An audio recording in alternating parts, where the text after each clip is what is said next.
Hi friends, welcome to digital బడి YouTube channel. Friends, మన ఈ వీడియోలో మనకి ఏపీడిఎస్సి అప్లికేషన్లో కనుక మీరేమైనా మిస్టేక్ చేసినట్లయితే ఆ మిస్టేక్స్ని ఏ విధంగా సెర్చ్ చేసుకోవాలో చూద్దాం. సో దానికోసం మీరు ఏం చేయాలంటే, మీరు ఫీజు పేమెంట్ కట్టినప్పుడు మీకు పేమెంట్ రిసిప్ట్ వస్తుంది. సో మీకు అందులో వచ్చేసరికి మీ యొక్క క్యాండిడేట్ ఐడి అలాగే మీ డేట్ ఆఫ్ బర్త్ ఉంటుంది. మీరు దానికోసం ముందుగా గూగుల్ని ఓపెన్ చేయండి. సో ఫర్ ఎగ్జాంపుల్ నేను గూగుల్ ఓపెన్ చేస్తున్నాను. సో గూగుల్ ఓపెన్ చేసేసి ఇక్కడ ఏపీడిఎస్సి అని టైప్ చేయండి. సో మనకి ఈ విధంగా వెబ్సైట్ అనేది వస్తుంది. టాపిక్లోకి వెళ్ళబోయే ముందు గవర్నమెంట్ జాబ్కి సంబంధించిన అప్డేట్స్ ఎప్పటికప్పుడు తెలుసుకోవడానికి డిజిటల్ బడి యూట్యూబ్ ఛానల్ని సబ్స్క్రైబ్ చేసుకోండి. అలాగే ఈ వీడియో ఎవరికైతే యూస్ఫుల్గా ఉంటుందో వాళ్ళకు తప్పకుండా షేర్ అయితే చేయండి. సో ఇలా మనకి వెబ్సైట్ ఓపెన్ చేసిన తర్వాత మీకు ఇక్కడ వచ్చేసరికి క్యాండిడేట్ లాగిన్ అని ఉంటుంది. దీని మీద అయితే క్లిక్ చేయండి. సో దీని మీద క్లిక్ చేసిన తర్వాత మీకు ఇక్కడ candidate ID, date of birth అలాగే క్యాప్చా ఎంటర్ చేయమంటుంది. సో క్యాప్చా ఎంటర్ చేసిన తర్వాత మీ యొక్క అప్లికేషన్ అనేది ఓపెన్ అనేది అవుతుంది. సో ఈ విధంగా అప్లికేషన్ ఓపెన్ అయిన తర్వాత మీరు ఇక్కడ డెలీట్ అప్లికేషన్ మీద అయితే క్లిక్ చేయండి. సో నేను ఇందాక ఆల్రెడీ ఓపెన్ చేశాను కాబట్టి నాకు ఇలా వచ్చింది. సో ఇప్పుడు నేను మళ్ళీ లాగిన్ అయితే అవుతున్నాను.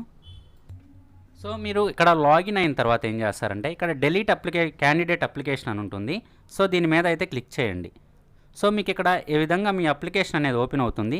సో ఇక్కడ వచ్చేసరికి do you wish to opt correction of existing details in your application అని వస్తుంది.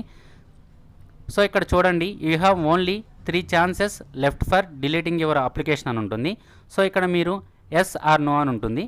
ఎస్ మీద క్లిక్ చేసి జనరేట్ ఓటీపీ ఫర్ డిలీట్ అని ఉంటుంది. దీని మీద అయితే క్లిక్ చేసి ఓకే మీద క్లిక్ చేయండి. సో మీరు ఏదైతే మొబైల్ నెంబర్ ఇచ్చారో ఆ మొబైల్ నెంబర్కి ఓటీపీ అనేది వస్తుంది. సో ఆ ఓటీపీ అనేది ఇక్కడ ఎంటర్ చేయాల్సి ఉంటుంది. సో నేను ఇప్పుడు ఓటీపీ అనేది ఎంటర్ చేస్తాను. సో మీరు ఓటీపీ ఎంటర్ చేసిన తర్వాత ఇక్కడ ఎంటర్ రిమార్క్స్ అని అడుగుతుంది.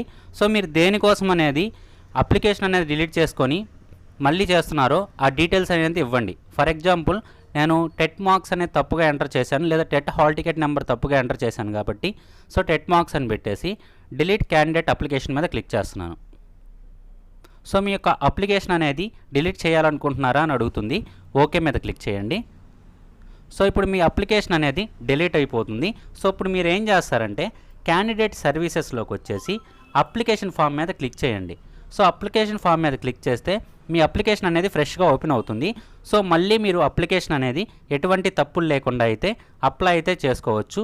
ఇది మనకి డిఎస్సి అప్లికేషన్లో సంబంధించి ఏ విధంగా కరెక్షన్ చేసుకోవాలో ఈ వీడియో మీకు నచ్చినట్లయితే లైక్ చేయండి, షేర్ చేయండి. అలాగే ఈ వీడియో ఎవరికైతే యూస్ఫుల్గా ఉంటుందో వాళ్లకు తప్పకుండా షేర్ చేయండి. Thank you.